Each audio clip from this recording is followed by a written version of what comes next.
इतना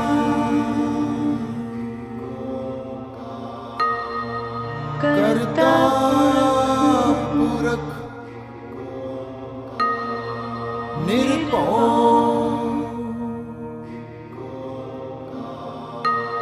निर्वैर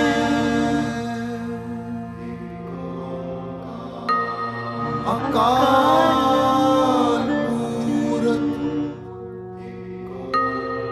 अजूनी सैभं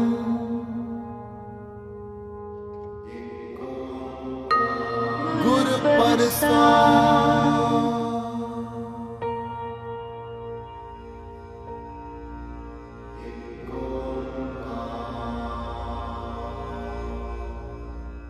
600 years are but a blink of an eye in the history of men. Events that happened then are still in our memory. Christopher Columbus, in search of fabled India, stumbled upon the New World. Vasco da Gama found the sea route to India. Magellan's ships completed the first voyage around the world. Martin Luther took up the challenge of the Reformation in Germany. Closer home, the sultans of the Lodi dynasty, whose tombs still exist in good repair in Delhi, were ruling Hindustan.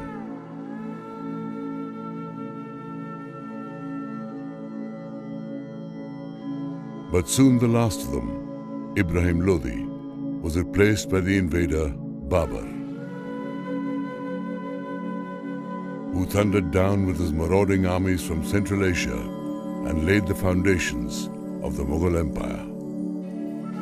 But whether the ruler was Lodi or Mughal made little difference to the common man. Corruption and oppression were the real rulers. Ignorance and sin were their companions. Society was in dire need of redemption. Men had forgotten the way to salvation. The eternal truths had been lost in empty ritualism and blind superstition. External manifestations of religion were all that mattered. The dark times are like a knife. The kings are butchers. Goodness has taken wings and flown. In the dark night of falsehood, the moon of truth is nowhere to be seen. It was in these dark times, 550 years ago, in the year 1469 AD, that a child was born to Mata Tripta and Mehta Kalu in a small village of Rai Bhoedi Talwandi, 40 miles from Lahore.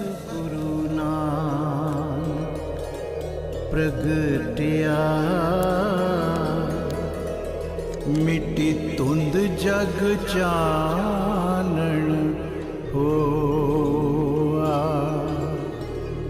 ज्यों कर सूरज निकलिया तारे छपे अंधेर पलो।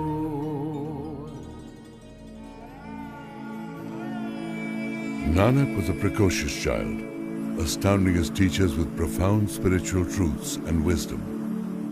His deep understanding of the human condition, his disregard for empty ritual, and his amazing poetic talent became evident at a very early age.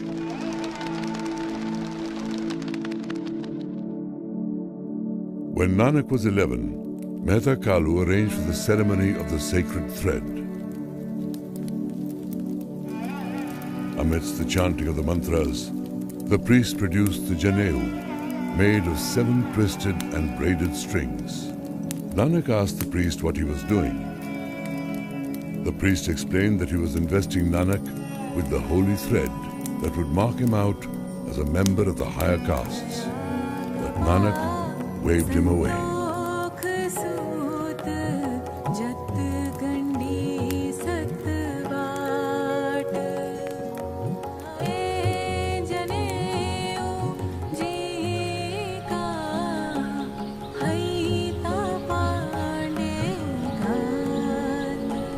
It was clear that Nanak was no ordinary youth. His heart was not in worldly affairs. He much preferred solitude and meditation.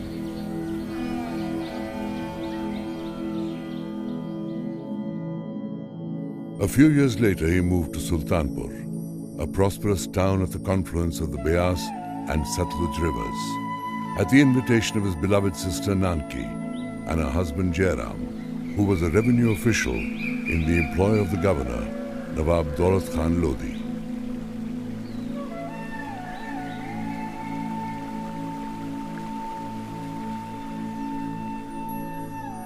There, Nanak began to work as a storekeeper.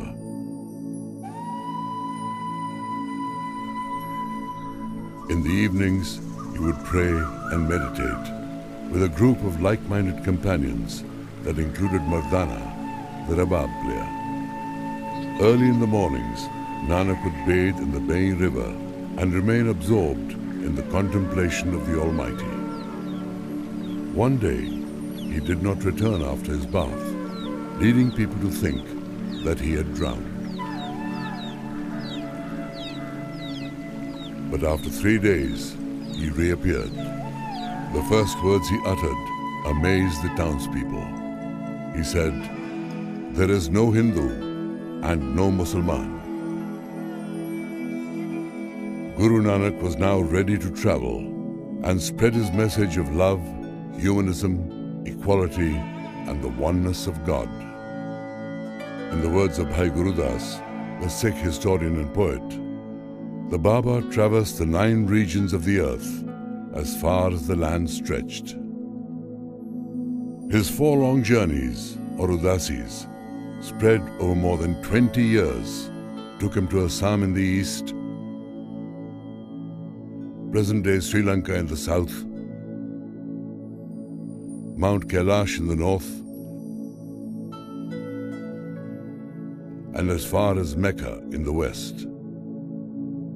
To snowy heights and across burning deserts, through little villages and mighty capitals, he covered thousands of miles, accompanied by Mardana. Many are the stories of his travels and encounters that illustrate his message.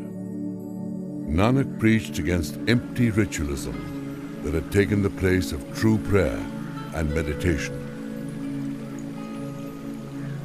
When he reached the town of Hardwar, he observed the pilgrims bathing in the holy Ganges were tossing water towards the rising sun. He entered the river and, with his back to the sun, started throwing water towards the west. Thinking him to be a madman, the pilgrims asked, "What manner of man are you, Muslim or Hindu?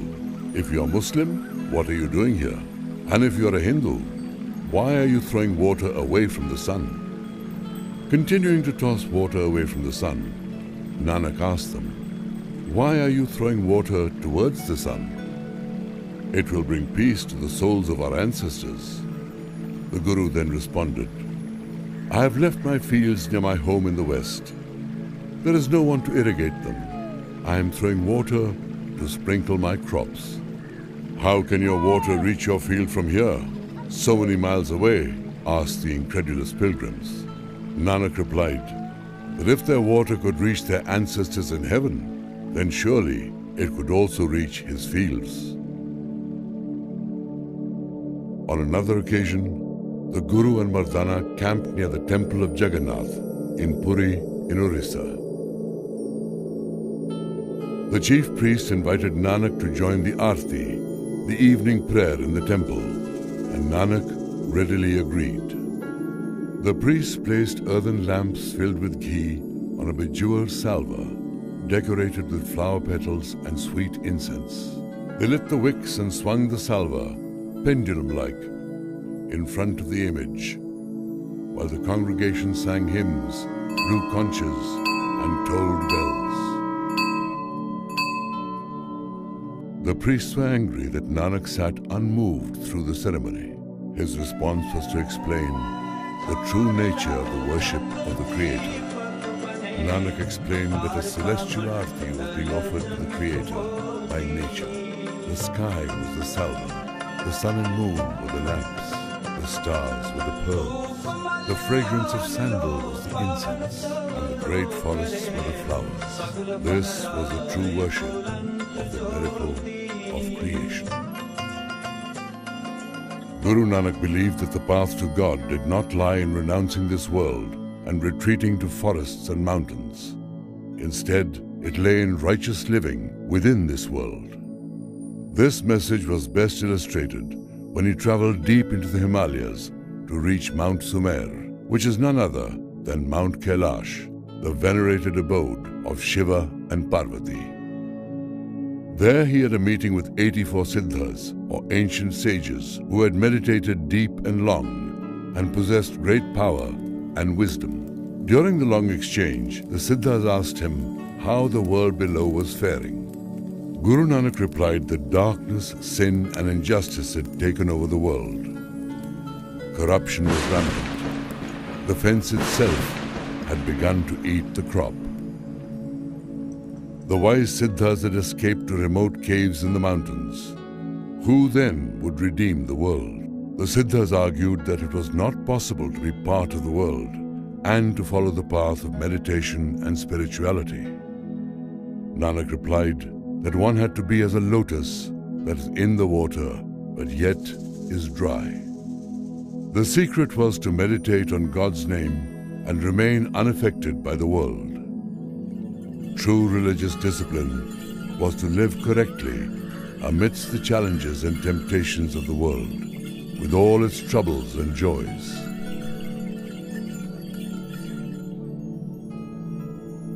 When Babur's hordes invaded India, Guru Nanak was pained by the suffering inflicted on innocent citizens, particularly the women. Guru Nanak attached great importance to the position of women in society and argued strongly against prevalent social practices that gave women an inferior position, treating her as a mere chattel.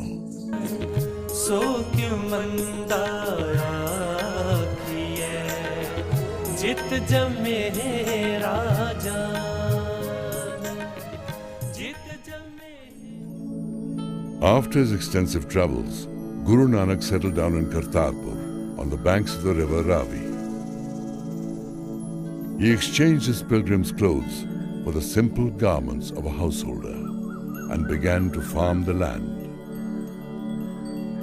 It was time to give a practical form to his philosophy and show that belief, thought and action could be seamlessly combined to lead an ethical and righteous life. A community steadily grew at Kartarpur, householders and ascetics, destitute mendicants and wealthy merchants, Brahmins and dervishes, Hindus and Muslims came there, drawn by the message of piety and humanity.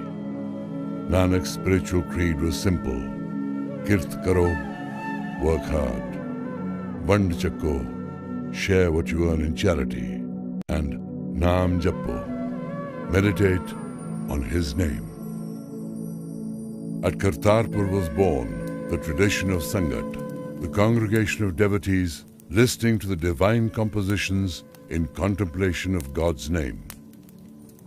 Here too began the institution of Pangat, or the communal kitchen, or langar, where the poor and the rich eat the same food together, irrespective of social standing, caste or rank. An eloquent affirmation of the brotherhood of man. When the time came for Guru Nanak to depart from this mortal world, his disciples gathered around him. He asked them not to despair or weep. This, he reminded them, was the way of all flesh.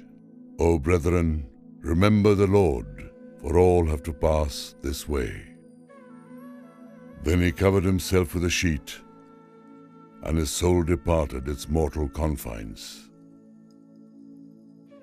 His Hindu and Muslim disciples began to argue over the manner of disposal of his remains, burial or cremation. However, when they removed the sheet that covered his body, they found only flowers. Even in his departing, the messenger had left his message. Truly it is said, Nanak Shah Fakir, Hindu ka guru, Musalman ka pir. Nanak the pious, guru to the Hindu, pir to the Musalman. Ram Ram koi khudai, koi bol Ram Ram koi khudai, koi seva gusaiya, koi seva gusaiya, koi Allah, koi bol